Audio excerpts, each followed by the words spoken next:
Swiss ব্যাংকে কেন অর্থ রাখে সারা দুনিয়ার খ্যাতিমান এবং বিত্তশালীরা? সারা দুনিয়ার ধনী এবং বিখ্যাত লোকজন তাদের টাকা রাখার জন্য সুইস ব্যাংক কেন এত পছন্দ করেন? এর প্রধান কারণ হলো গ্রাহকের গোপনীয়তা বজায় রাখার ক্ষেত্রে সুইস ব্যাংকগুলোর সুনাম। কোন সুইস ব্যাংকে কে কত টাকা জমা রেখেছে সেই তথ্য সুইস ব্যাংক পারতপক্ষে ফাঁস করে না। অ্যাসোসিয়েশন অফ সুইস প্রাইভেট ব্যাংকার্সের প্রধান মিশেল ডি রবার্ট কয়েক বছর আগে ব্যাখ্যা করেছিলেন কিভাবে এই গোপনীয়তার নীতি কাজ করে। একজন ডাক্তার বা আইনজীবী যেভাবে তার রোগী বা মক্কেলের গোপনীয়তা বজায় রাখেন, এখানেও ব্যাপারটা তাই। একজন সুইস ব্যাংকার তার গ্রাহকের কোনো তথ্য কাউকে দিতে বাধ্য নন। এটা রীতিমতো নীতি ও আইন বিরুদ্ধ। ঠিক এ কারণেই সুইজারল্যান্ড হয়ে উঠেছে বিশ্বের ব্যাংকিং সেবার একটি বড় কেন্দ্র। ৩০০-এর উপরে ব্যাংক এবং আর্থিক সেবাদানকারী প্রতিষ্ঠান রয়েছে এখানে। এর মধ্যে সবচেয়ে বড় দুটি ব্যাংক হচ্ছে ক্রেডিট সুইস এবং ইউবিএস।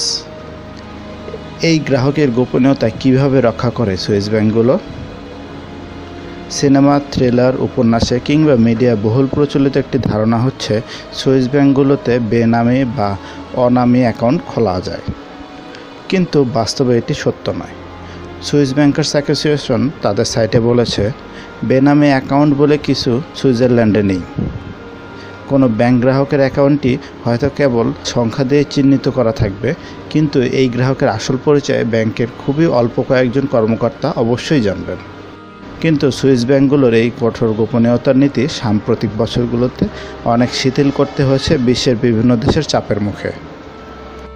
মূলত কর ফাঁকি দেয়া কিংবা দুর্নীতি বা অপরাধের মাধ্যমে অর্জিত অর্থ রাখার জন্যও অনেকে সুইস ব্যাংকে বেছে নেয়। বিশ্বের অনেক দুর্নীতিবাজ রাজনীতিক, ব্যবসায়ী বা নামকরা তারকা সুইস ব্যাংকে তাদের অর্থ পাচার করেছেন, এমন খবর বিগত দশকগুলোতে বহু গণমাধ্যমে প্রকাশিত হয়েছে এবং তা বহুবার প্রকাশিত হয়েছে। কিন্তু এ নিয়ে সাম্প্রতিক বছরগুলোতে সুইজারল্যান্ডের উপর চাপ বেড়েছে এরকম অর্থ পাচারের বিরুদ্ধে ব্যবস্থা নেওয়ার জন্য।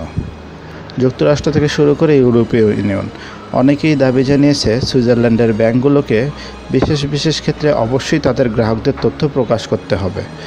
বাধ্য হয়ে তাতে নথি স্বীকার করতে হয়েছে তাদের।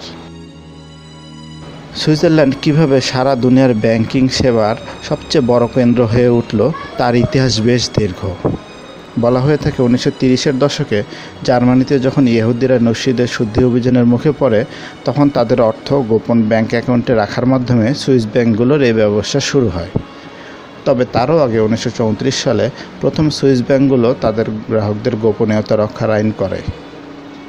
ফ্রান্সের কয়েকজন রাজনীতিক এবং ব্যবসায়ী তাদের বিপুল অর্থ সুইস ব্যাংকে রেখেছিলেন।